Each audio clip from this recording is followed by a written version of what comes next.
Boa noite, gente. Paz do Senhor Jesus, tudo bom? Que legal estar com vocês aqui.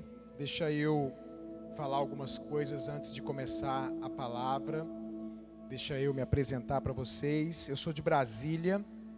Eu tenho 45 anos de idade, mas um dia eu tive 15 anos como você, 16, 17, 18, 19, 20. E o que é importante falar para vocês antes de eu contar e ministrar para vocês essa palavra? Eu não nasci num lar cristão. Eu não sou filho de crente. Então meu pai era inspetor do Banco Central de Brasília. É um cargo de um salário muito alto, uma posição muito boa. A gente tinha uma condição financeira muito boa, porque o salário do meu pai permitia isso, fora o que ele roubava. Porque ele era inspetor, não era cristão, e até ele recebeu o processo, quase foi preso, e etc, etc. Meu pai, ele era alcoólatra, ele era viciado em álcool, e ele morreu muito jovem. Meu pai morreu com 56 anos, se não me engano, com várias complicações, enfisema pulmonar, cirrose hepática, varize no esôfago, uma série de problemas. Um homem de 1,86 m, morreu com 40 e poucos quilos. Sofreu muito mesmo, não conseguiu me ver casar, não conseguiu ver os netos, né, por causa dessa vida que ele escolheu, que foi uma vida de droga, bebida e etc. Sem saber que meu pai era usuário de droga, sem saber que meu pai era alcoólatra, muito jovem eu também entrei nas drogas. E um dia eu cheguei em casa, minha mãe nunca percebeu isso, mas meu pai, um dia, quando eu cheguei em casa, ele percebeu que eu tinha fumado maconha, e porque ele foi usuário, né, na adolescência e tal, e ele falou: rapaz, você está fumando maconha, você é maluco, se sua mãe te pegar vai te matar, e eu sei que dá muita fome, senta aqui. Eu fiquei assustado, né? Porque o que é para um pai fazer quando ele descobre que você está fumando maconha, né? Brigar. Mas ele fez uma vitamina, fez um pão, ovo, e falou para mim: cara, traz amanhã para a gente fumar junto. E aí no outro dia eu falei: é sério? Ele falou: é sério. E aí eu levei a maconha, fumei maconha com meu pai, e aí eu comecei a sair com meu pai, e meu pai tinha dinheiro, e logo nas primeiras, acho que na segunda saída com ele, foi quando ele teve, e eu creio que foi Deus livrando a minha vida, esse problema de saúde. Ali ele já internou, e dali ele já saiu do médico, o médico dizendo para ele: olha, se você botar um copo de uísque na boca, você vai tomar e você já vai vomitar o seu fígado e morrer imediatamente. E você não só pode, e agora você não só está privado de bebida alcoólica. Aí ele começou a falar. Eu lembro do meu pai chorando no hospital, dizendo assim: meu filho, quando a gente sair daqui, vamos comer uma pizza, nós vamos isso, nós vamos aquilo. E o médico falou: rapaz, você pode comer meio ovo por semana. Você não pode comer um pão seco, porque é perigoso rasgar a sua variz no esôfago. E ele tinha dinheiro para fazer os tratamentos, né, em qualquer lugar do mundo, mas uma doença impedia de tratar a outra. Então, porque você tem enfisema pulmonar, você não pode tratar a varize e isso e aquilo. Eu sei que ele foi definhando, resolveu mudar para o Rio de Janeiro, onde ele é natural, separou da minha mãe, e foi para o Rio. E eu acabei continuando nas drogas por muito tempo, e até que eu tive um encontro com Jesus, e ele mudou a minha vida, transformou a minha vida, me libertou das drogas, da bebida e etc. Depois que eu me converti, a minha irmã se converteu. Depois que a minha irmã se converteu, minha mãe se converteu. E minha mãe e meu pai, eles brigavam tanto pelo telefone. Eu lembro que minha mãe ligava e com poucos minutos falando, assim, tipo 1, 2 minutos, eles já começavam a se xingar, a gritar, e desligavam o telefone. E aí, quando minha mãe se converteu, ela conseguiu perdoar o meu pai. Jesus mudou a nossa vida, né, a nossa história. e a gente agora tinha uma família, estava com uma situação financeira complicadíssima, e começamos a muita coisa acontecer, e um dia meu pai liga lá em casa, e minha mãe começa a conversar com ele, e passa um tempo grande, e não há grito, não há xingamento, não há nada, e meu pai falou, o que é isso que está acontecendo? Que você não gritou, não brigou, não xingou até agora? E ela falou, não, Ernesto, eu te perdoei, agora eu tenho Jesus, a gente aqui em casa serve a Deus, o Ricardo é crente, a Renata é crente, e aquela coisa toda. E aí, meu pai me chamou no telefone, chama o Ricardo aí. Quando eu atendi, ele falou, mas tu é um vagabundo mesmo, hein, rapaz? Eu falei, o que foi, pai? Tá vendendo droga na igreja, maluco. É o conceito que ele tinha de mim, né? Falei, não, pai, eu me converti mesmo. Eu nem uso droga, nem nada. E aí ele foi ouvindo falar da nossa transformação de vida, da minha transformação de vida, da minha irmã, da minha mãe. E ele falou, eu quero visitar vocês aí. E ele foi visitar a gente um dia, e ele foi no culto, e ele aceitou Jesus também, e se converteu.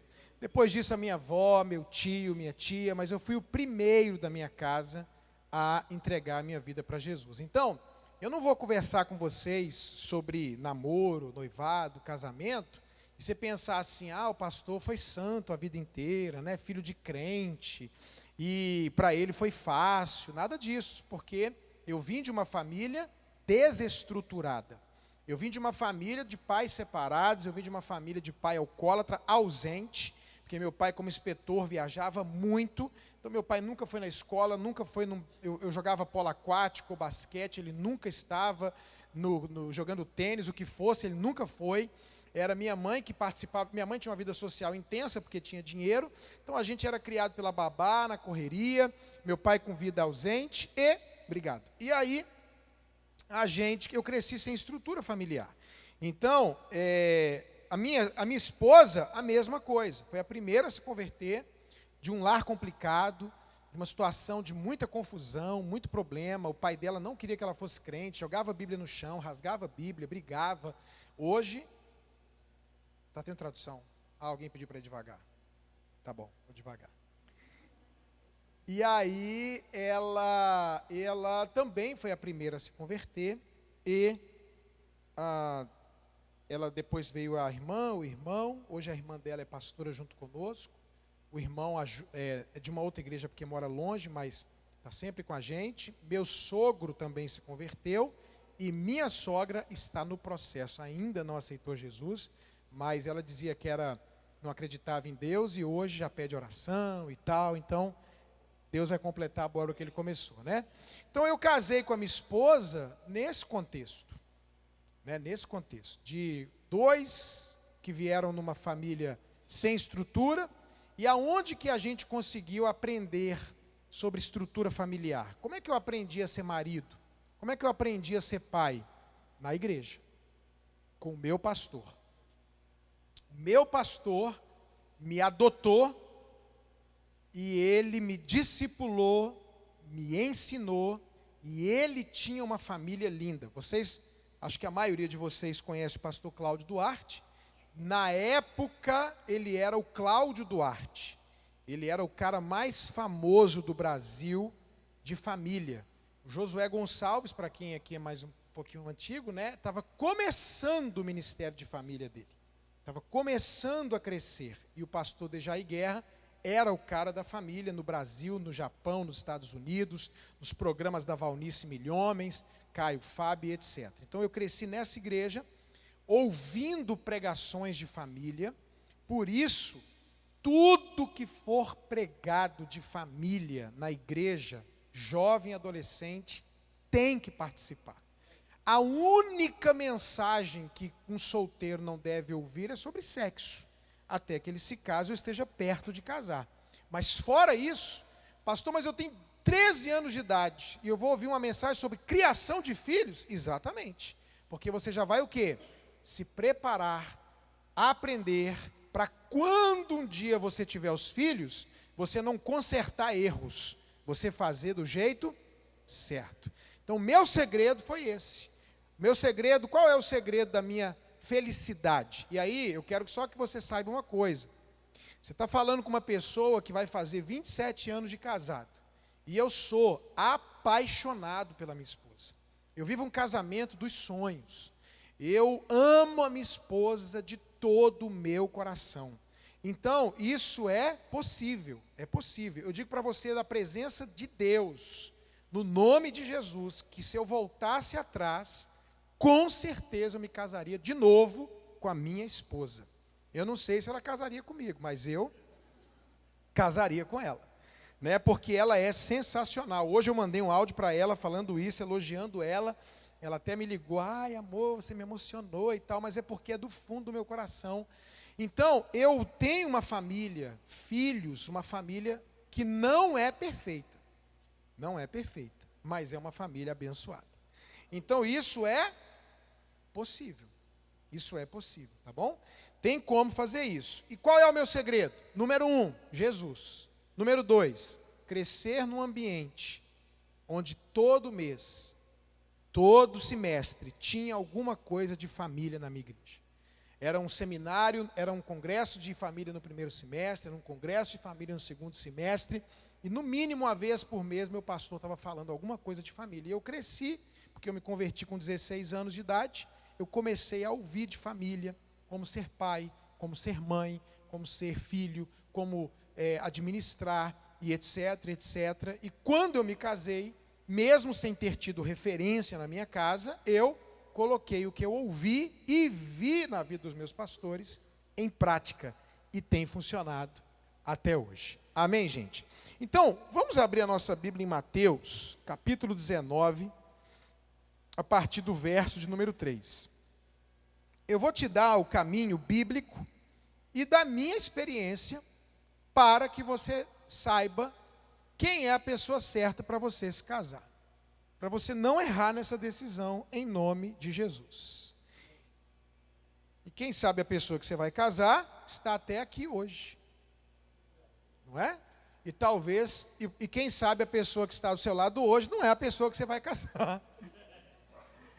Você pode estar namorando e vai terminar esse namoro hoje, ou você pode conhecer a pessoa que você vai casar hoje. Quem aqui está namorando, levanta a mão. Namorando. Quem está noivo, tem alguém noivo, levanta a mão. Só tem uma pessoa namorando aqui? Só você? Não, quem está namorando, levanta a mão, gente, deixa eu ver. Ah, e quem não está namorando, levanta a mão das duas, né, para alguém te achar hoje, alguém te ver. Quem não é dessa igreja, levanta a mão. Quem não é da igreja, dessa igreja aqui. Ah, legal, show. Vamos lá. Mateus capítulo 19, a partir do verso número 3. No final a gente vai abrir para pergunta e resposta, tá? A gente vai abrir para quem quiser fazer qualquer pergunta, a gente, se souber, eu vou responder. Vieram a ele alguns fariseus e o experimentavam perguntando: é lícito ao marido repudiar a sua mulher, se separar da sua mulher, se divorciar da sua mulher por qualquer motivo? Então respondeu Jesus: não tens lido que o Criador desde o princípio os fez homem e mulher, e disse: por esta causa deixará o homem pai e mãe, e se unirá à sua mulher, tornando-se os dois uma só carne, de modo que já não são mais dois, porém uma só carne. Portanto, o que Deus ajuntou, não o separe o homem. Vamos lá, queridos, vamos entrar aqui devagarzinho, para a gente poder entender tudo direitinho. Nós estamos aonde? Que lugar é esse aqui? Isso aqui é uma igreja. E a igreja, e eu sou um pastor, nós ensinamos a Bíblia. Os Estados Unidos têm leis, o Brasil tem leis. Eu posso não concordar com as leis, mas eu preciso o quê? Me submeter e obedecer às leis. Porque se eu não obedeço às leis, eu posso ter o quê? Problema, ser preso, ser multado, ser punido, sim ou não? Outra coisa interessante, você sabe que um juiz, ele não pode dar uma sentença fora da lei. Então, no Brasil, eu não sei como é aqui nos Estados Unidos, nós temos os deputados e vereadores. Eles fazem as leis. Juízes cumprem as leis. Então, amanhã, se o Brasil determinar que não pode pregar o evangelho, um juiz crente vai ter que obedecer isso ou desistir de ser juiz. Por quê? Porque ele não pode ir contra a lei, ele só tem que fazer o quê? Executar e sentenciar em cima da lei. Eu, como pastor, eu não venho aqui, e aqui eu vou tentar deixar bem claro, o momento em que eu vou dizer para vocês, gente, eu acho. E aí você vai dizer, pastor, eu não acho.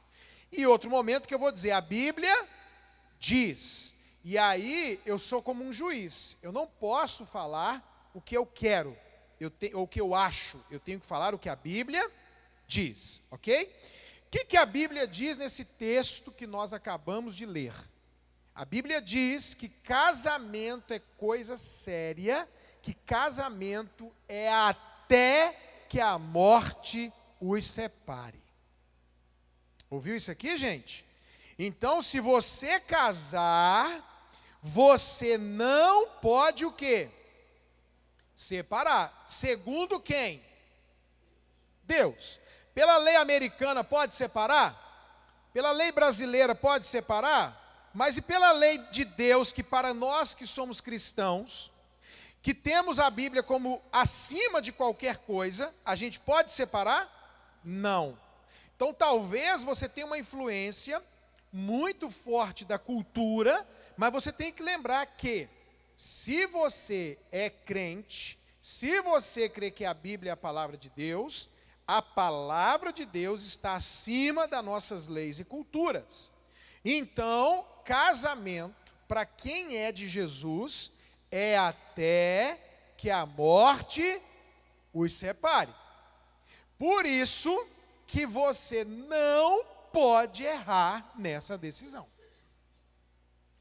Quais são, pastor, as duas decisões mais importantes da vida de uma pessoa? As duas. O resto, gente, com todo o respeito, é resto. As duas decisões mais importantes da sua vida são, número 1, onde você vai passar a sua eternidade. Essa é a number 1.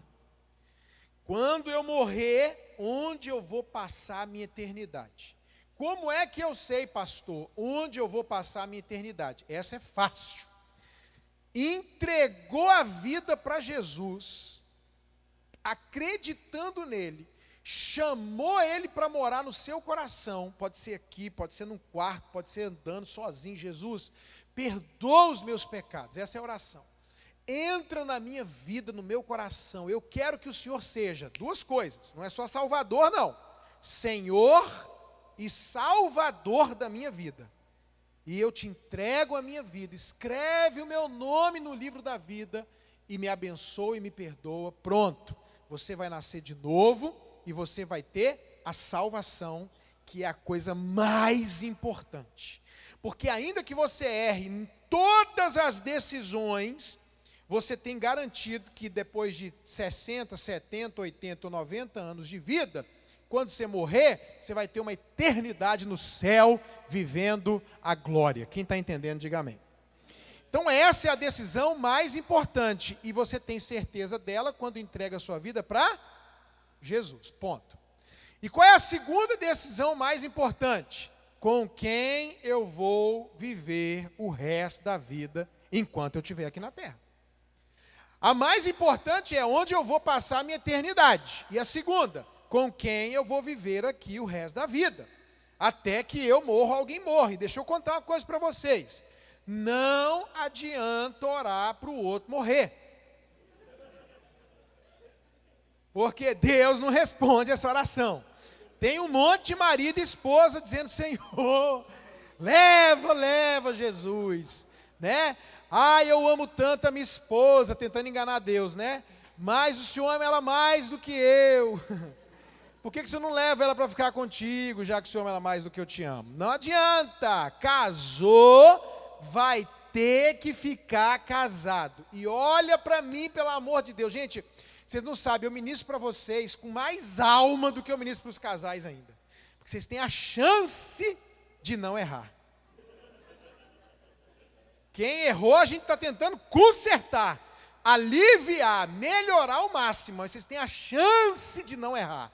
Então eu chego, eu fico ali, meu Deus, eu fico orando, Senhor, que entre, que eles acreditem. Porque você tem uma vida pela frente. Então presta atenção, presta atenção. Você não pode errar nessa decisão em hipótese alguma.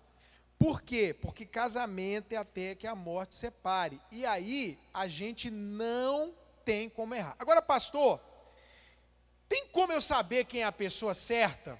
Deixa eu falar para vocês o que eu não acredito. Se eu falar alguma besteira, o pastor Neto, a pastora desfaz aqui. Mas eu não acredito em profecia para casamento. Tá? Em hipótese alguma, e na minha experiência de, 30 anos de crente, eu sempre vi isso dar errado. Eis que te digo que o seu marido é o João Maria. Não, isso não existe. A Bíblia nem dá base para isso, porque a Bíblia diz a profecia, ela serve para exortar, consolar e edificar, e não para orientar. Uma palavra profética, ela vem para confirmar algo que Deus já falou com você. E mesmo assim, é muito perigoso se mover por alguma questão de direção, quando a profecia te dirige. Não seja isso que determina a sua decisão. Então, não dá para chegar aqui e dizer assim, gente, eu vim aqui dizer para vocês quem é a pessoa certa para casar. Maria é o João. João é a Maria. Não dá. Como é que eu faço então, pastor? Eu posso te dar algumas dicas, e eu preferi te dar algumas dicas de quem não é a pessoa, para você fazer por eliminação. Né? Isso aqui ela não pode ter, isso aqui ela não pode ter, isso aqui ela não pode ter, e aí você vai eliminando até que só sobra um ser humano ou ninguém.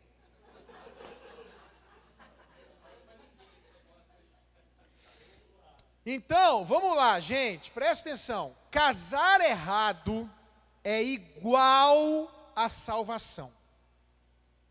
Não tem purgatório. Ou é céu, ou é inferno.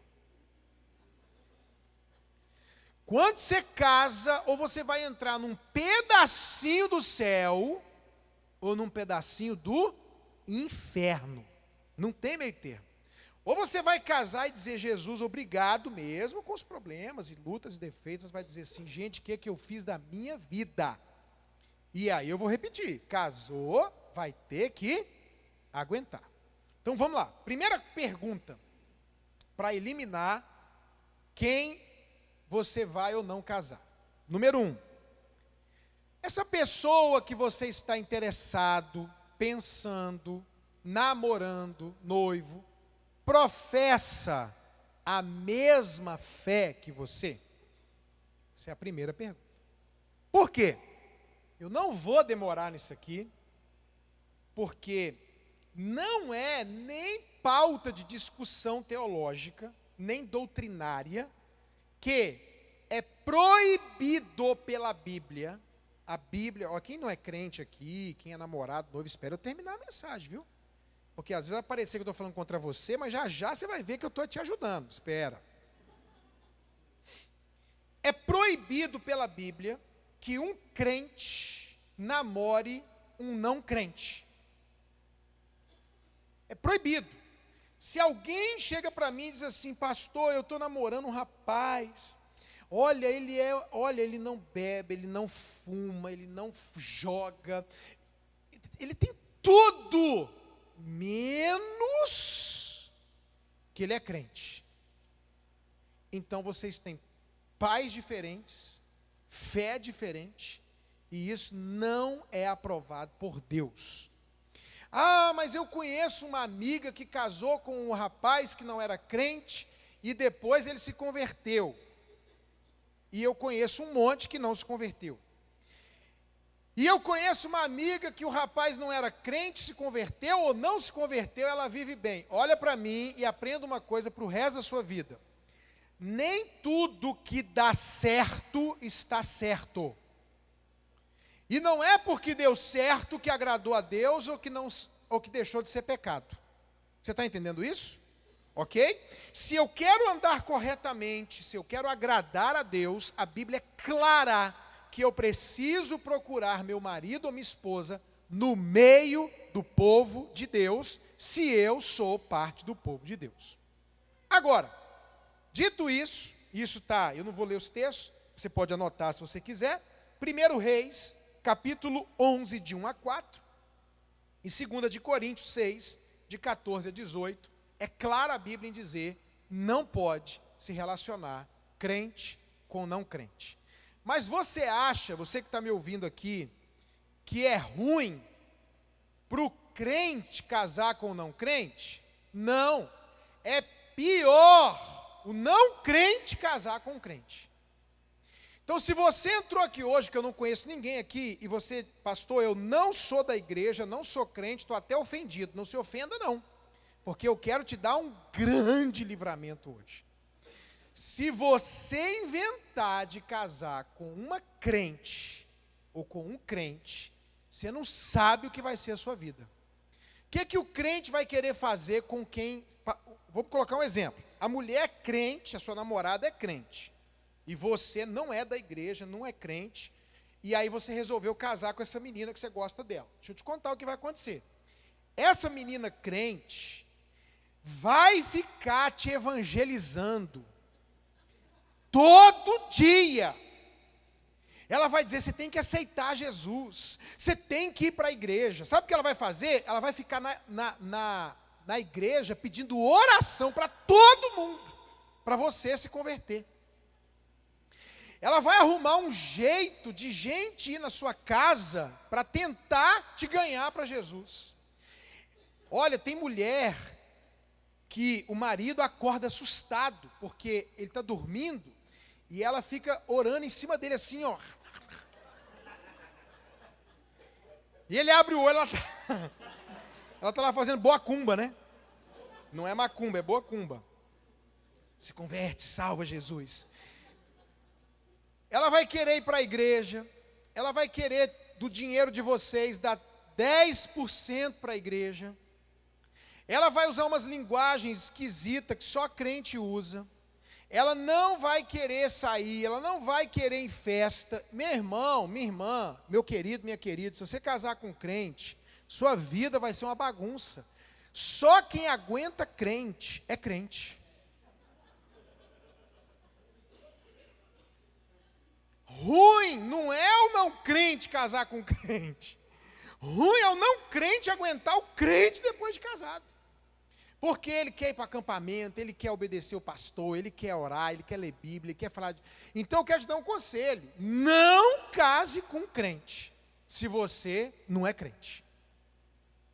Estou te avisando, porque você vai ter uma situação complicada. Então, a primeira coisa, definitiva, isso aqui não é negociável à luz da palavra de Deus para quem quer felicidade e ter uma família e um casamento de sucesso.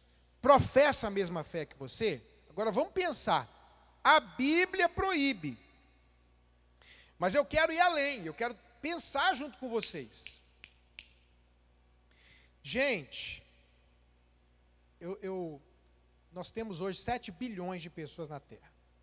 Eu acredito de todo o meu coração, que eu casei com a mulher da minha vida. Tem 7 bilhões, 4 bilhões de mulher, eu achei a minha. E não é fácil. Irmão, eu sou casado com a mulher que eu amo, eu sou casado com a mulher do centro da vontade de Deus, e não é fácil o casamento, viver a dois. O povo, além de não casar com a pessoa certa, ainda arruma confusão. Você quer ver uma coisa?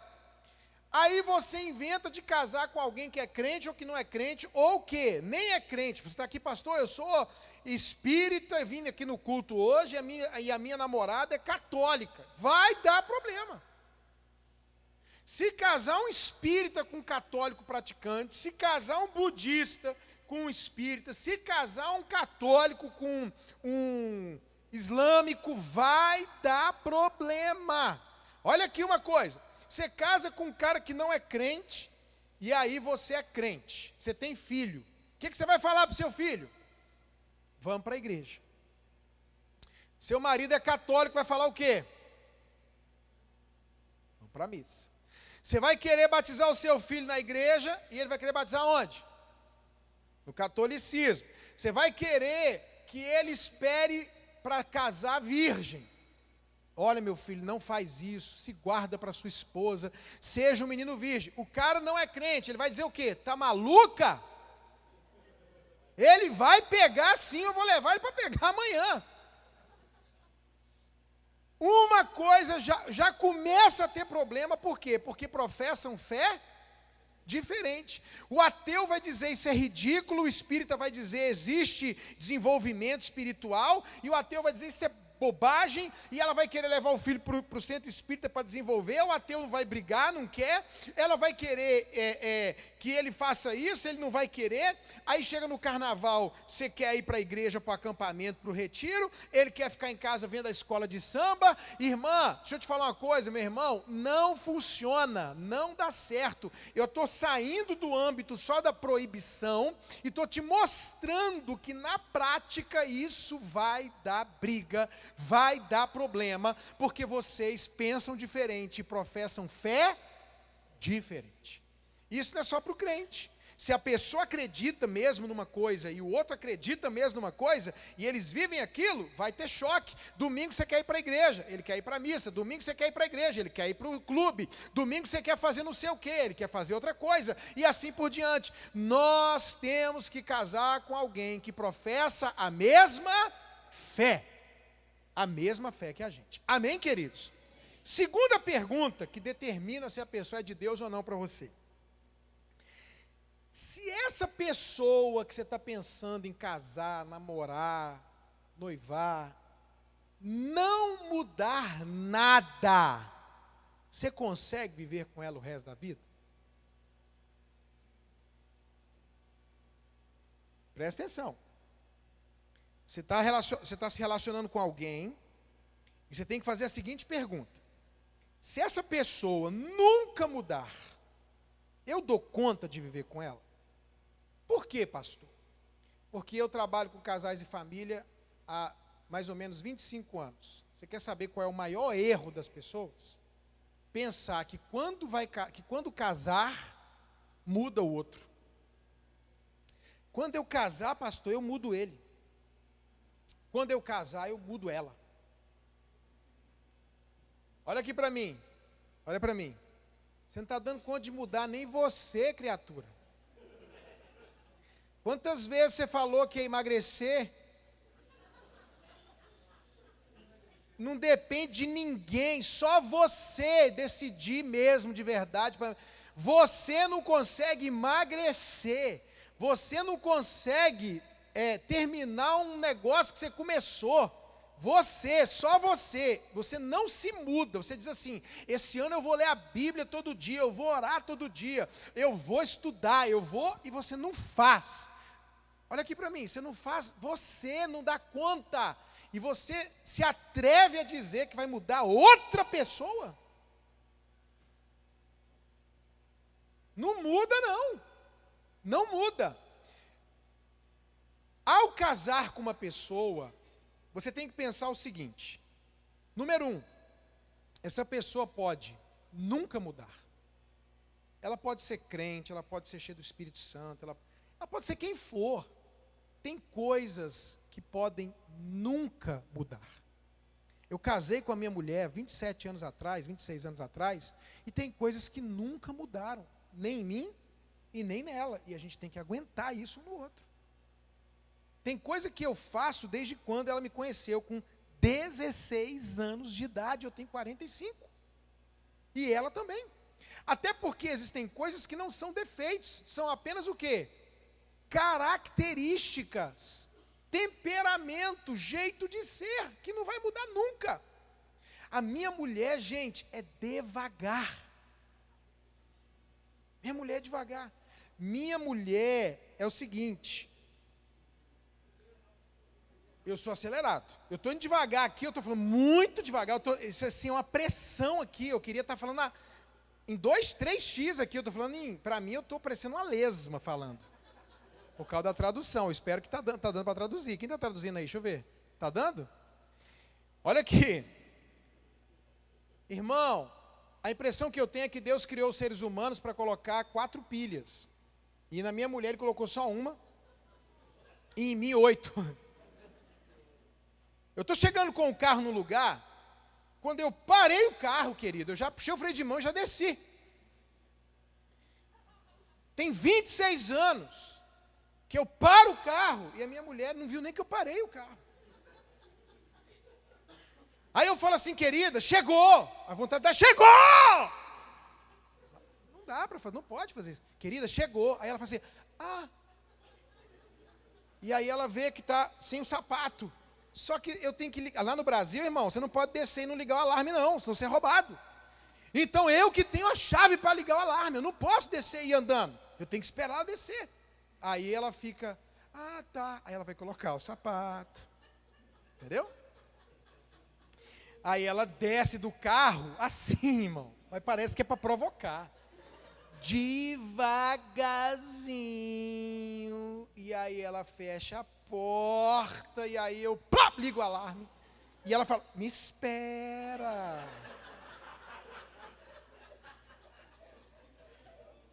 Você sabe quando é que isso vai mudar? Nunca. Nunca. Irmão, a gente está às vezes no aeroporto, chegou correndo a conexão, corre, Maírla, diante de Deus. Ela faz assim, ó, e continua. E ela diz assim para mim, amor, na minha cabeça eu estou correndo muito.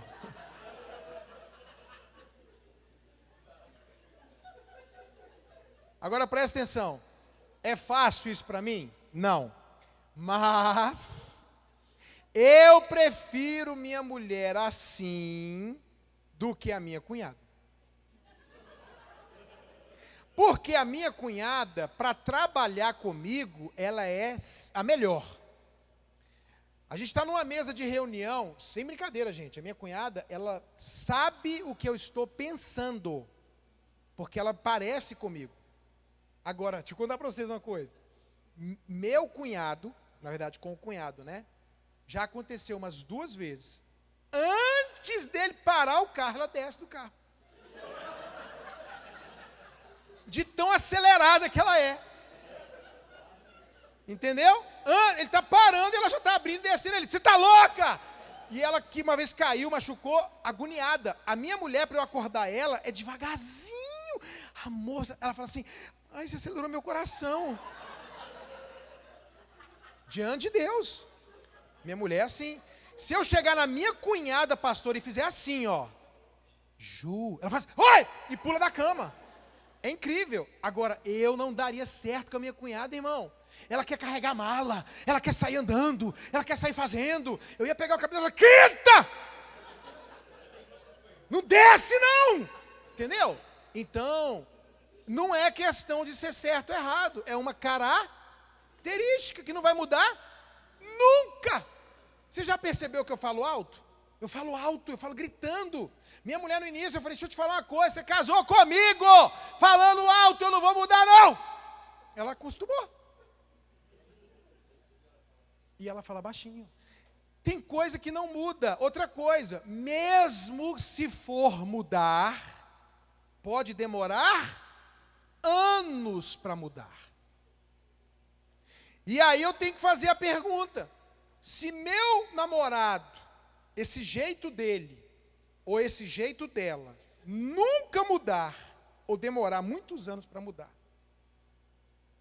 eu dou conta de viver com ele ou com ela assim? Você não pode esperar ninguém perfeito, porque todo mundo tem defeito, todo mundo tem características que irritam a gente, entendeu? Ou que a gente não gosta, que a gente queria que fosse diferente. A pergunta não é se a pessoa é perfeita, a pergunta é, olha, se eu namorasse a minha cunhada e eu fizesse essa pergunta, eu ia dizer, não, se ela continuar nessa... Tem hora que a minha cunhada vai falar, ela atropela, ela nem fala. De tão agoniada, eu falo, Ju, calma, fala, com a boca, Então, eu casar com uma pessoa desse jeito, para mim seria um desafio, porque eu já sou assim. Então, eu prefiro casar com a minha mulher, e se ela não mudar nunca, e na verdade eu nem quero que mude, eu consigo viver com ela o resto da vida assim. Então, você tem que olhar para sua namorada, namorado, noivo, noiva, e perguntar assim, se ele não mudar nada, eu dou conta de viver com ele? Se você responder não, termine hoje o relacionamento. Se você olhar para sua namorada ou namorado e, pastor, isso aqui, se não mudar, eu não consigo viver junto, não case, porque vai dar problema, sério. Casar com a expectativa de que você, não, quando eu casar, eu paro de ser galinha, sem vergonha. Quando eu casar, eu vou trabalhar. Quando eu casar, ou quando eu casar, ele ou ela vai fazer isso, é a maior ilusão que alguém pode entrar. Porque a tendência não é só a pessoa não mudar. A tendência é você descobrir um monte de coisa que você nem sabia que existia, pior do que o que você conhece. Ouviu o que eu falei, gente? Se não mudar nada, você consegue ver com essa pessoa? Se a resposta for não, o que você tem que fazer? Terminar. Se você falar, não, pastor, a mudança que vier, eu vou pedir a Deus, eu vou esperar que venha, mas eu vou considerar o quê? Lucro. Mudanças depois de casado são consideradas o quê? Lucro. Não caso contando com a mudança. Eu vou repetir, quem faz isso, dá com a cara na parede. Amém? Terceira coisa, isso aqui não tem negociação, até agora. Tem 2 itens que tem negociação, mas esses 2 aqui não. Terceiro, a pessoa com quem você está querendo viver o resto da sua vida, te põe para cima. A pessoa com quem você está querendo viver o resto da sua vida, ela te acha a melhor, o mais bonito, a mais bonita, top, inteligente, maravilhoso. A pessoa que você vai casar, ela tem que olhar para você e os olhos dela têm que brilhar. Se a pessoa com quem você está pensando em se relacionar te põe para baixo, diz para você, Duh! Eu afirmo que ela não é de Deus para você. Não é. Se ela faz piadas depreciativas com você, se ela, para se sentir bem ou superior, te põe para baixo, se ela tem ar de eu sou mais inteligente, se, olha para mim, ela tem aquela expressão tipo, que sorte a sua de namorar comigo, ela não é de Deus para você. Se ela não aceita o seu jeito de ser, ela não é de Deus para você. Não é. Se ela não gosta do jeito que você, olha, com essa roupa que você está, eu não saio com você. Não sai mesmo não, porque eu estou terminando o namoro agora. Vai procurar alguém que você gosta da roupa dele, do jeito dele. Você está entendendo? Aí você, você ri de um jeito. Aí a pessoa, não ri assim não. Não, eu gosto de rir assim. Eu gosto de rir gritando, abrindo a boca, ou então eu gosto de rir. Rir alto? Não, eu não gosto de rir alto. Cada um tem um jeito, e quem te ama e quem é de Deus para você vai amar você do seu jeito. Claro que você pode dar uma emagrecida, né? Você pode ficar, não precisa ficar feio, cabeludo, fedorento, não é isso não. Eu estou falando de jeito. Porque aí a pessoa quer que você use a roupa dela, do jeito dela, ela quer que você se porte do jeito dela, ela quer que você não fale assim, não seja assim, nossa, mas você fala muito alto, nossa, mas você fala muito baixo, nossa, mas você é sem graça. Ei, essa pessoa, você está com a pessoa errada. Porque isso pode e vai acontecer em certo nível depois de casado. Agora, se na época da paixão, do namoro, da empolgação, essa pessoa já te põe para baixo. Essa pessoa já não te acha a pessoa mais incrível do mundo. Meu Deus do céu, o que vai ser desse povo quando casar? Porque a gente casa assim. Nossa, ela é a mais linda, ela é a melhor, ele é o melhor. Aí quando a gente casa, tem uma dose de realidade. E a gente equilibra, e quem já está lá embaixo?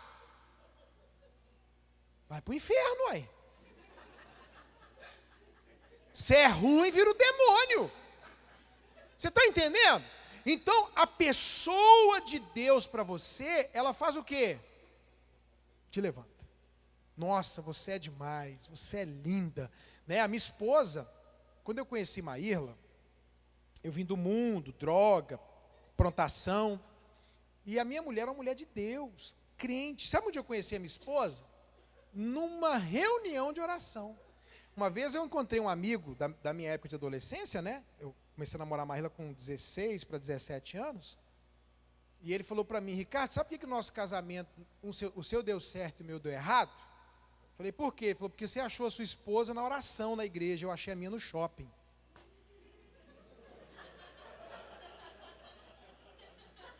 No mall.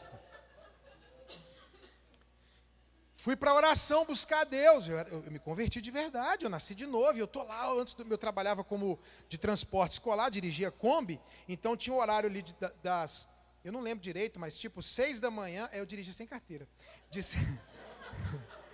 de 6 da manhã até as 8 da manhã, e depois de meio-dia às 2, depois do final do dia, então tinha uma oração na igreja quinta-feira, o dia inteiro, das 6 da manhã às 6 da tarde, e todo o período que eu não estava dirigindo, eu ficava de jejum e estava na oração.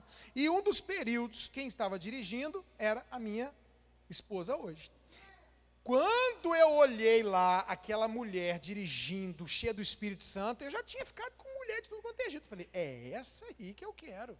Mulher séria, mulher crente, mulher de Deus. Só que ela estava o quê? Meia gordinha, e andava com tênis e meia até aqui, e óculos, e estava assim, mas eu fui Thundercats, visão além do alcance, meu irmão. Depois você procura na internet o que é Thundercats e visão além do alcance. Vi. E aí, cheguei no meu pastor, falei, pastor, eu quero que o senhor me abençoe. Olha aqui, vou falar já disso. Para eu tentar namorar uma Maírla. Ele falou, rapaz, todo cara que tentou, ele fez essa expressão, bateu e se lascou. Ela é dura, nunca namorou. Falei, mas o senhor me abençoou, deixa comigo. Ele me abençoou. O que eu fiz?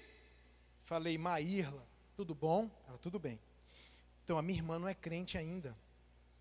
E eu queria que você ligasse para ela, para evangelizar ela, para convidar para ir na igreja. Mas quem atendeu o telefone dela ligou? Joe. Né?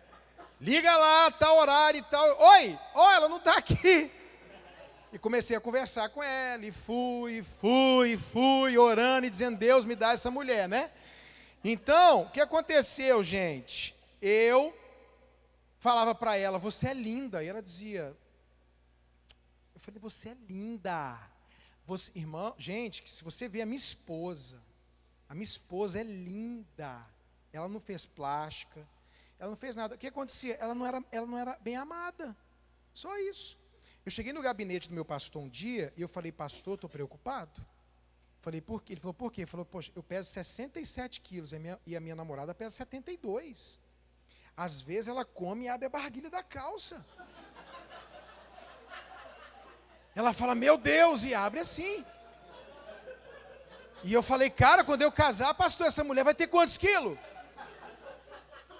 Ela falou para mim, ele falou assim para mim, meu pastor era psicólogo, ele falou assim, Ricardo, isso é carência, veja, é o caso da minha mulher, não é de toda menina que come demais e engorda, não. Tá? Para ninguém pensar, vou casar com essa gordista que ela vai emagrecer. Não. Eu corri o risco, mas eu falei, não, Thundercats. Ele falou para mim, isso é carência, e aí ele jogou a bomba na minha mão. Se você casar e supri-la, ela vai emagrecer. Se não, ela vai continuar no processo. Falei, pastor, eu amo ela é bonita, né? O meu medo não é agora, o meu medo é continuar até explodir. Aí, eu falei, E aí ele falou, então você vai... Aí, gente, no terceiro dia de lua de mel, a minha esposa fez um prato de peão. E ela deu tipo assim, 5 colheres. Falou, ai, eu não estou aguentando mais. Eu falei, eu supri já. Caladinho, não falei nada, que eu tinha conversado com o meu pastor, né? E aí minha esposa, irmão, foi emagrecendo e parece que ela foi me transferindo as gorduras. E ela ficou magrinha, bonita, e eu fui ficando feio e gordo. É assim mesmo, gente. Então, tá vendo? Ela não orou direito, eu que orei, né? Então, presta atenção. A pessoa de Deus para você, ela vai te colocar aonde? Para cima. Ela olhava para mim e dizia, você vai ser um homem de Deus, você vai ser um pastor. Eu falava, que pastor, menina? Eu vou ser empresário, eu vou sustentar pastor. Eu era vendedor, ganhava dinheiro, eu comprei minha primeira moto, eu dei metade do carro do meu pastor. Eu falei para Deus, Deus, eu vou sair hoje para vender. Se o Senhor me abençoar para eu fazer 4 vendas à vista, eu vou semear tudo na vida do meu pastor, que ele quer comprar um carro. Eu saí, fiz as 4 vendas, eu tinha 16 anos, ele não queria nem aceitar. Falei, pastor, quem manda no meu dinheiro sou eu, fica tranquilo. E aí eu cheguei, ofertei na vida dele, falei, eu vou ganhar dinheiro, sustentar a igreja, abrir igreja. Ela falou, você é um pastor. Eu pedi para Deus um pastor, você é um homem de Deus. Ela me colocava para cima, ela acreditava em mim, eu acreditava nela, eu elogiava ela. Quem é de Deus para você, na época do namoro, do noivado, vai te colocar nas nuvens, amém? Se te põe para baixo, não é de Deus. Isso é determinante. Fechou? Agora você vai me ouvir aqui para ninguém... Já me disseram depois, que absurdo. Presta atenção. O que eu vou falar agora não é determinante. Mas é muito bom ser observado. Fechou? Muito bom. Quarta coisa que você vai perguntar. Essa pessoa com quem eu quero me casar é compatível comigo? Repetindo, eu vou citar coisas aqui que não são determinantes. O determinante foi até aqui. Mas elas são muito importantes serem observadas. Muito, tipo 90%. Primeira pergunta. Vocês têm o mesmo padrão de beleza? Porque, gente, casar uma pessoa muito feia, com outra muito bonita, pode ser um problema. Ciúmes, né? Comentários, perigoso.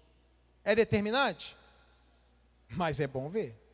Porque também tem gente que tem um problema. O que é o problema? Gente feia, mais feia. Eu tinha um menino na minha igreja que eu acho que ele não era feio, ele nasceu no planeta errado.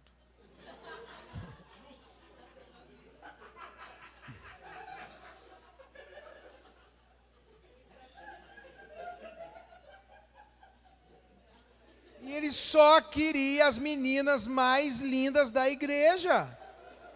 Eu falava assim, ô fulano, você não... Eu ia usar um nome, mas eu nem quero usar nem... Falei, ô irmão, você não tem espelho não, miserável? Não, pastor, Deus tem o melhor para mim. Eu falei, e para ela?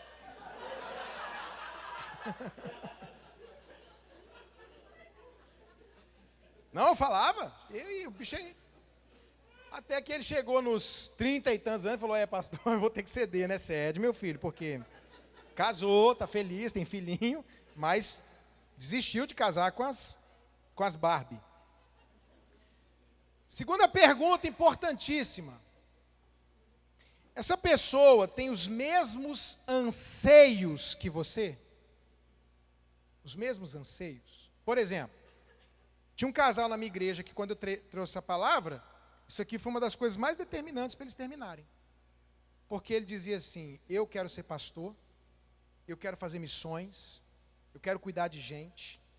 Pastor, eu posso morar num apartamento, quarto, sala e cozinha, tem um carrinho, um Uno, mas eu quero a obra de Deus. E a menina, fazendo, se não me engano, eu não sei qual era o curso, mas acho que era engenharia na UNB, e eu quero viajar o mundo, eu quero ter uma casa no Lago Sul, que tipo custa 4 milhões de reais, $1 milhão. Eu quero, cada um queria uma coisa, o quê? completamente diferente. Então, anseios financeiros, anseios profissionais, anseios de vida, não são determinantes, mas devem ser observados. Vocês entenderam isso aqui, gente? Outra pergunta que tem que fazer sobre é compatível. Vocês têm coisas em comum? Porque, gente, eu e a minha esposa somos muito diferentes. Eu quero saltar de paraquedas, descer de rapel, pegar onda. Minha esposa não brinca nem carrossel. Mas nós temos muitas coisas em comum. Coisas que a gente ama fazer junto, que a gente dá certo, que a gente tem que ter coisas em comum, porque a gente pode ser diferente. Mas eu quero falar sobre a minha experiência com casais. Gente igual demais, ou diferente demais, o desafio é grande. Então é bom que a gente seja, o ideal, repito, não é determinante, que a gente seja diferente, mas não seja nem muito igual e nem muito diferente. Tipo, nada que eu gosto, você gosta? Nada que eu quero, você quer? Ou tudo é igual, porque, por exemplo, casam dois que falam demais, quem vai falar?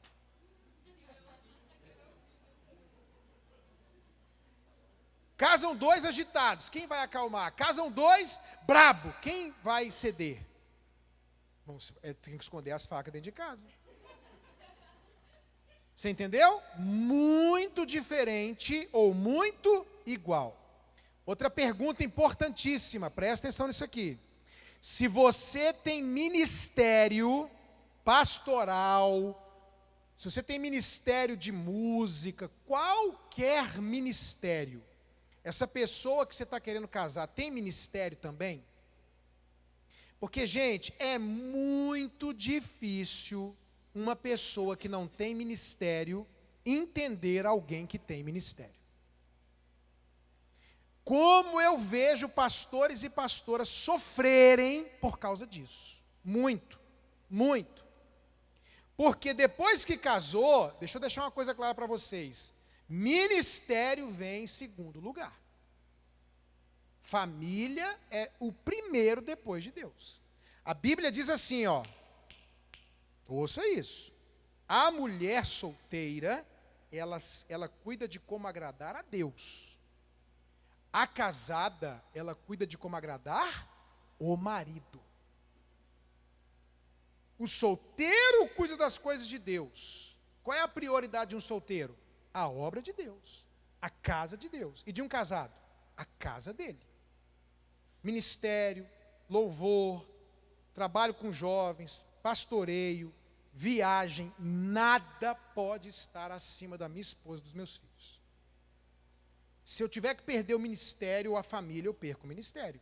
Porque a gente confunde ministério com Deus. Deus é uma coisa, igreja é outra, ministério é outra. Então, vamos lá. Minha esposa, advogada. Minha esposa, funcionária do Banco Central. Eu sou pastor. Eu estou fazendo essa viagem sozinho, mas na maioria das vezes minha esposa vem comigo. Dessa vez ela não veio. Mas aí, agora em março, eu estou indo para a Europa. Japão, ela vai comigo. E se ela fosse funcionária pública? Ela não pode ir. Como pastor, domingo à noite, quando acaba o culto lá no Brasil, que acaba lá para as 9h30, 10 horas, a gente vai conversando, vai comer, chega em casa 2 da manhã. Segunda-feira, eu acordo 9h30 da manhã. A minha esposa tem que acordar, se ela é funcionária pública, 6 da manhã. Ela vai ficar comigo até 2 da manhã, conversando, aconselhando, tratando gente? Não vai dar certo. Vai dar problema. Quem é do louvor aqui? Vocês têm que chegar mais cedo para ensaiar? E aí? O cônjuge não gosta, não quer, já não quer vir nem na hora do culto. Ainda tem que vir 1 hora antes, 2 horas antes. Porque dependendo da situação lá em Brasília, o povo tem que acompanhar, não dá para ir depois, não tem 2 carros. E lá vem a esposa do músico sentar e ficar vendo ele ensaiar o louvor. Ela vê todas as músicas e vai cantar de novo daqui a pouquinho. E aí, antes de casar, quem é que pensa nisso? Não, você não vai não. Claro que eu vou, é meu ministério. Não. E aí começa a ter problema. Então, se você tem ministério pastoral, missionário, pastor, meu sonho é quando eu puder ir para missões, ir para a África, e seu marido vai casar o quê? Tá maluca? Ou tá maluco? Então, você tem que ver se a pessoa com quem você quer casar tem os mesmos anseios e o mesmo chamado que o seu. Ok? Nível social. É adiante? Não, mas gente, casar uma pessoa muito pobre com muito rico pode ser complicado. Você quer ver uma coisa? Rico come comida bonita e pouquinho. Prato de rico vem com um desenzinho, a folhinha, que não sei se come aquilo ou não come, um punhadinho, não mistura carboidrato e tal. E pobre? Pobre não interessa o que é, tem que ter muito. Né? Nós quer muita comida. Eu fui criado assim, põe aí e vai comendo. Então, irmão, esse negócio chega um cara na casa da menina que é rica. Nossa Deus, aí vai ver 3 garfos, 3 facas. O que é isso aqui, gente? Lá em casa é um garfo só para tudo. É com esse garfo que eu pego a comida, é com esse garfo que eu como, né? E aí, 3 copos, para que esses 3 copos? E o guardanapo, e aí, aconteceu lá em Brasília. O cara chegou na casa e veio a entrada. E ele, ó, na entrada. Lap, lap, lap, lap.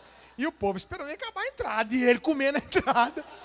Quando acabou, e aí o povo saiu que veio e falou, ai, gente, ainda tem comida? O cara falou, era entrada, ô miserável. Por quê? Já viu entrada na casa de pobre?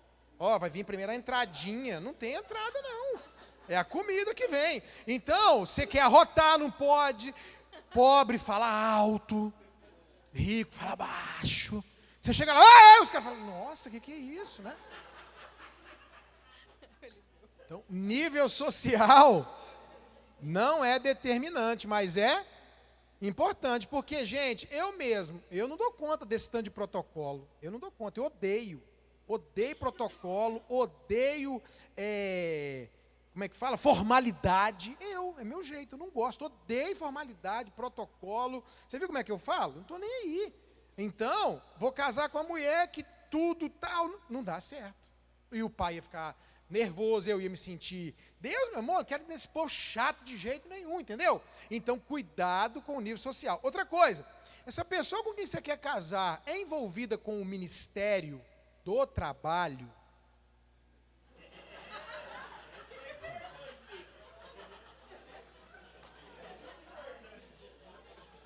Ministério do Trabalho. Quer trabalhar? Né? Quer trabalhar? Porque vai casar com um preguiçoso, minha filha? Está disposta a sustentar? Casar com uma preguiçosa que não quer fazer nada, não lava uma louça, não arruma nada, não sabe fritar um ovo, vai fritar um ovo, parece, meu Deus, o que é isso? Né? Joga o ovo lá, ai. Umas meninas que se eu chegar para elas aqui de 14, 16, eu falar assim, lava minha roupa, não sabe nem ligar a máquina. Não estou nem pedindo para você lavar, não sabe nem ligar. Onde que aperta o botão aqui, pastor? Eu não sei. É pai e mãe também errando em criar príncipe e princesa de Jesus, né? Não ensina nada, não ensina a cozinhar, não ensina a lavar uma roupa, passar nada. Gente, eu tenho que ver se a pessoa, ela não precisa ter dinheiro. Quando eu casei com a minha esposa, eu não tinha nada. Meu pai perdeu tudo por causa desse negócio. Foi acusado, e ele tinha rolo mesmo, não era crente nem nada. Perdemos tudo. A gente chegou a dormir em cima de 5 latões de óleo, compensado em um colchão. Eu, minha mãe e minha irmã. Para quem tinha muito dinheiro. Meu pai, uma vez, brigou com a minha mãe, porque minha mãe não queria que ele fosse no aniversário da irmã no Rio. Sabe o que ele fez? Saiu de manhã, alugou um avião, foi no Rio, comemorou e voltou. Tinha dinheiro, comprava o Gubós e tudo. Quebrou. Quando eu casei, não tinha nada. Mas sabe o que ela via em mim? Sangue nos olhos. Não, esse aí quer trabalhar, esse aí quer fazer, esse aí tem futuro. Por quê? Tem iniciativa. Irmã, olha aqui, ó. Vamos dar um exemplo aqui que não acontece aqui, mas só para você, depois você pensa num jeito. Acabou o culto aqui, o pastor Neto, o pastor David, fala assim, gente, eu preciso de homens para me ajudar a juntar essas cadeiras aqui e tal. E o seu namorado, saída pela direita?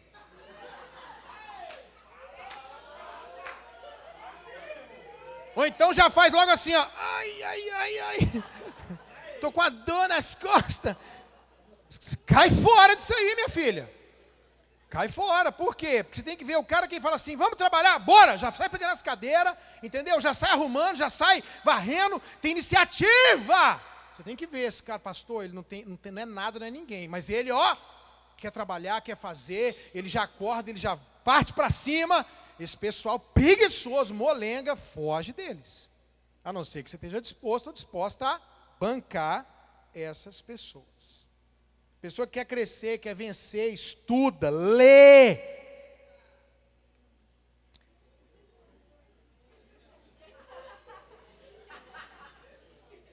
Seus pais abençoam. Por que o senhor não coloca, pastor, meu pai abençoar como determinante? Porque, infelizmente, eu encontro pai e mãe que não quer que o filho case. Mas muito. Não tem namorado na terra que presta para o filho e para a filha dela e faz de tudo para o menino morrer solteiro, morrer solteira. Então, tem situações que não dá para colocar como determinante. Portanto, a pergunta é, seus pais abençoam esse relacionamento? Seus pastores abençoam esse relacionamento? Gente, olha uma pergunta importantíssima, 99%, não é determinante, mas é 99%. As pessoas que te amam estão felizes de ver você com essa pessoa? Seus amigos, seus pais, seus líderes, nossa, eu estou tão feliz de ver você com ela. Ou todo mundo que vê você fica assim, meu Deus do céu. Sua amiga fala, o que você tem na cabeça? Porque se todo mundo que te ama, se a maioria das pessoas que te ama fica com medo, é porque tem alguma coisa para você parar para olhar. Minha mãe ficou feliz, meu pai ficou feliz, meu sogro ficou feliz, eu fui conversar com ele antes de namorar. Minha sogra ficou feliz, minha irmã, minha filha vai casar agora, eu estou mais feliz do que ela. No iníciozinho do namoro, ela chegou, pai, será que é ele? Eu falei, é ele, certeza absoluta. Pode casar. Você entendeu? Então, as pessoas que te amam, como elas estão, como elas ficam em ver você nesse relacionamento? Felizes, empolgadas ou, ai, meu Deus. Ouça isso no nome de Jesus. E por último, é de Deus? Ué, pastor, eu vim aqui para saber isso, se é de Deus. Mas esse é de Deus aqui não é se é da vontade de Deus, é se a pessoa é de Deus. Não é se ela vai ser de Deus, ela é de Deus. É isso que eu quero saber. Essa pessoa com quem você está pensando em se casar, ela ama Jesus. Ela ama a obra de Deus, a casa de Deus. Ela é de Deus. Faz uma proposta para ela.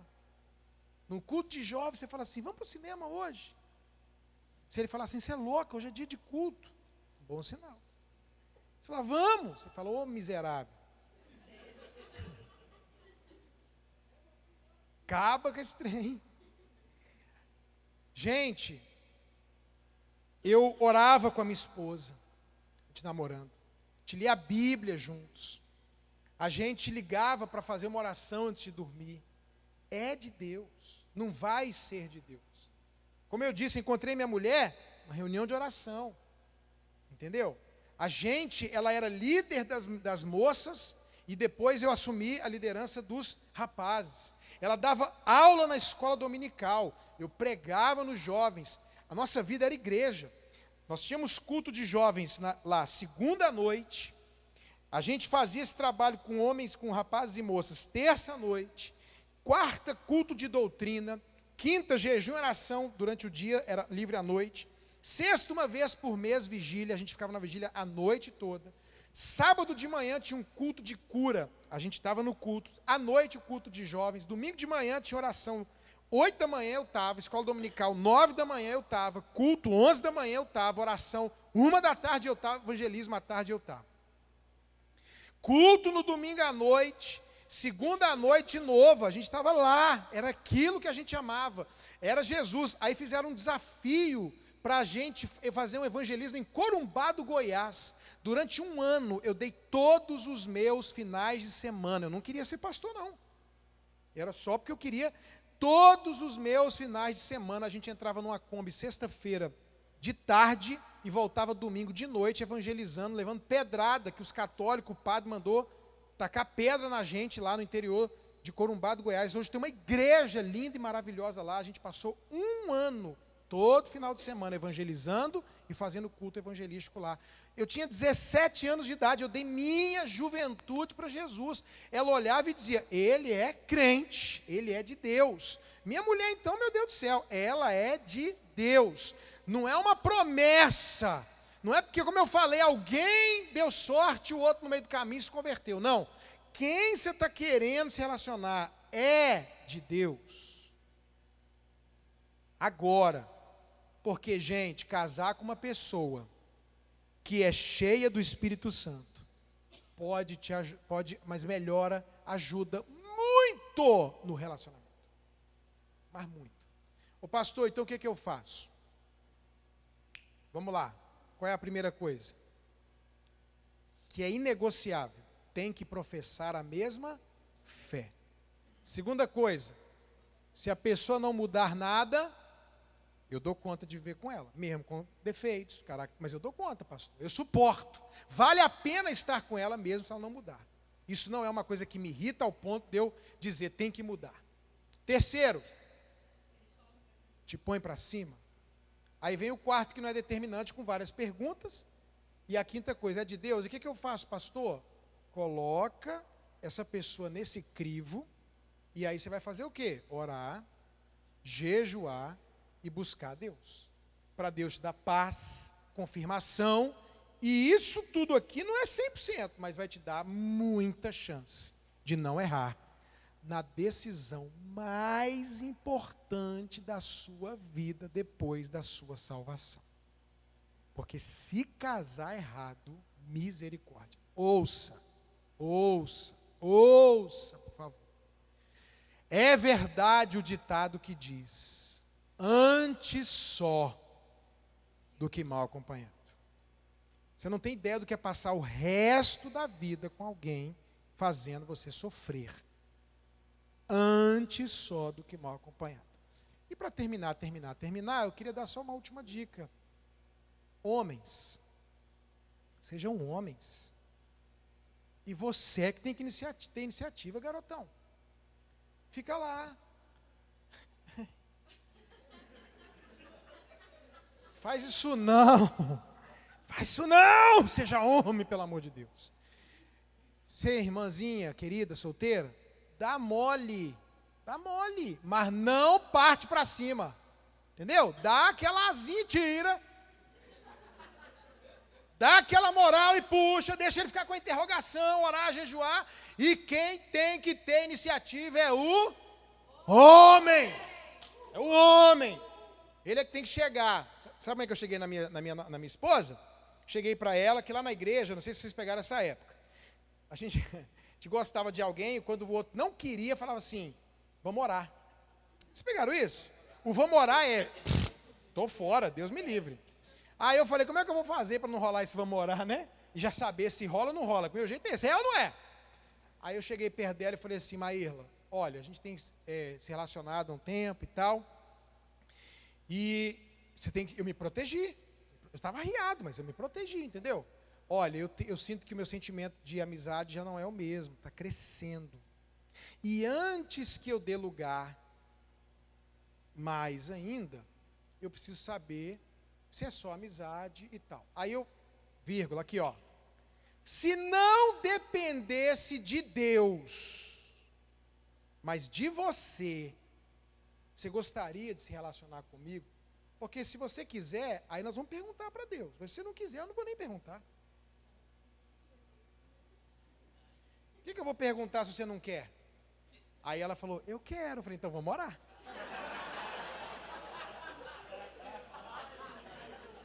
Então nós vamos orar. E nós passamos 7 meses orando. Porque eu não queria errar, porque eu vim do mundo, gente. Eu vim da bagaceira, eu sabia o que é isso. Eu falei, eu não quero isso nunca mais. Eu falei, eu quero casar. Quando eu entrei na igreja, eu falei, eu entrei na igreja sem brincadeira, gente. Menino novo, né? Cheguei na igreja, em cima. E eu falava para eles, eu falei assim, gente, de onde vocês estão vindo? Eu estou voltando. Eu quero casar. Eu quero uma mulher de Deus, estou fora. Não namorei ninguém, e aí conheci a Maírla, a gente começou, e eu falei, eu tenho que ter certeza que é você, porque eu quero casar. Eu quero construir uma família. Então, vamos colocar diante de Deus. 7 meses a gente orou. Sabe o que a gente fez? Uma vez em 7 meses, que num acampamento de jovens, a galera ficou, beija, beija, agitando geral. Eu dei um beijo no rosto dela em 7 meses. 7 meses a gente teve todos os sinais, oração, alegria, meu pastor abençoou, meu pai, minha mãe, a gente continuou se gostando e tal. Decidimos começar o namoro com um voto de não beijar na boca. Por isso eu fui para a lua de mel e ainda tinha mel. Então eu não tive relação sexual com a minha esposa antes do casamento. Por quê? Porque eu decidi não ter contato físico. Se a gente começar a se abraçar, se encostar e beijar na boca, minha filha, não vai dar certo. Não vai dar certo. Porque ligou em cima e esquenta embaixo. E se você está namorando um rapaz que você ligou em cima não esquenta, saia desse relacionamento. Que essa coca é Fanta. Então, melhor você não continuar isso de jeito nenhum, né? A minha filha está namorando e vai dar o primeiro beijo no altar. Não beijou na boca até hoje de ninguém e nem do namorado dela. E ela me falou, pai, eu não beijo na boca do Júnior, a gente não fica sozinho e, pelo amor de Deus, que é isso? É uma guerra. Falei, e o povo quer beijar na boca e aguentar, ficar em santidade. Não conheço. Só esse povo que eu estou falando que joga no outro time aí consegue. Então, gente, o caminho que eu creio vai ajudar vocês é esse. Aí, o que alguns têm que fazer aqui hoje? Liberar perdão para quem te feriu, porque tem gente também que não se relaciona porque está amargurado, porque está ferido, porque foi traumatizado. Coloque sua vida, seu coração, sua vida sentimental, seu futuro hoje na mão de Deus. Ele tem uma pessoa para você. Espera, confia. Você vai ficar aqui 5 anos esperando casar e ser feliz. Uma agoniada vem, casa, 5 anos depois está separando. Entendeu? Espera. Deus, eu vou esperar, eu vou confiar, eu vou crer e não fuja de pelo menos esses passos aqui. Tá bom?